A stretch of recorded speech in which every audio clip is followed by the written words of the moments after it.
Hello friends, today I will discuss for class 9th science chapter number 4 structure of the atom।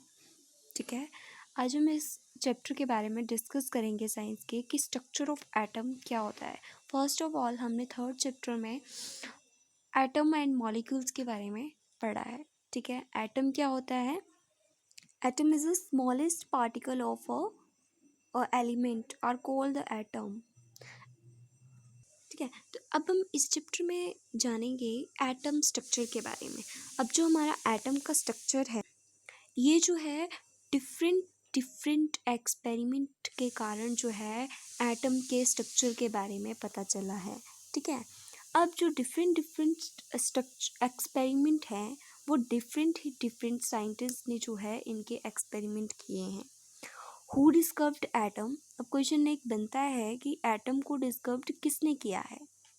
ठीक है, तो इन atom को discovered करने के लिए कि उसका स्ट्रक्चर क्या है, कैसा होना चाहिए, ठीक है, उसके लिए जो है डिफरेंट डिफरेंट साइंटिस्ट ने, जैसे मैंने आपको बताया, तो इसके फर्स्ट साइंटिस्ट जो थे, ठीक है, फर्स्ट साइंटिस्ट थे हमारे जे थॉमसन। जे थॉमसन ने एटम को डिस्कवर्ड कब किया था?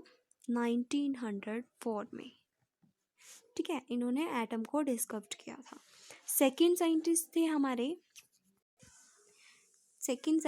थे हमारे इनिस्ट रदरफोर्ड। ठीक है, इन्होंने जो है वो 1911 में एटम को डिस्कवर्ड किया था। और जो हमारे थर्ड साइंटिस्ट थे, ठीक है, वो थे नील्स वॉन। उन्होंने डिस्कवर्ड किया था 1913 में। ठीक है, तो ये जो थे ये साइंटिस्ट थे जिन्होंने एटम के स्ट्रक्चर को फाइंड आउट करने के लिए जो है वो मतलब क्या किया था, एक एक्सपेरिमेंट किया था। ठीक है, अब हम लिस्ट वाइज जे थॉमसन ने कैसे किया था, इनिस रदरफोर्ड ने कैसे किया था और नील बॉर्न ने कैसे किया था, उनके बारे में हम जानेंगे। सबसे पहले हम फर्स्ट साइंटिस्ट का जानते हैं जो थे हमारे जे थॉमसन। ठीक है, जे थॉमसन क्या बोलते थे कि जो हमारा एटम है, एटम हमारा एक इस तरह से होता है सर्कल की शेप में। कोई एटम है, कोई पार्टिकल है, ठीक है, इसके अंदर जो है कुछ इस तरह के उन्होंने एक स्ट्रक्चर देखा और बताया कि इस एटम के अंदर जो है ये साइन माइनस साइन वाले क्या हैं, इलेक्ट्रॉन है। क्या है? इलेक्ट्रॉन। ठीक है, माइनस साइन वाले क्या हैं, इलेक्ट्रॉन है। और जो अदर स्पेस जो बचता है एटम का, ठीक है, जो अंदर का पार्ट बचा, ये जो है वो है पॉजिटिव, मीन पॉजिटिव चार्ज, जिसको हम बोलते हैं प्रोटॉन। और ये जो इलेक्ट्रॉन है ये कौन सा चार्ज? नेगेटिव चार्ज को कैरी करते हैं, और प्रोटॉन जो है वो पॉजिटिव चार्ज को कैरी करते हैं। तो ये क्या कहते थे कि an atom consist positively charge, कि कोई भी एटम है इसका क्या है, एक पॉजिटिवली चार्ज स्फीयर जो होता है, ठीक है, एंड द इलेक्ट्रॉन, जो इसका इलेक्ट्रॉन है ये क्या है, एम्बिल्ड, ठीक है, एम्बेडेड इन इट। इन दोनों क्या है, इस एटम के अंदर के एक पार्ट हैं।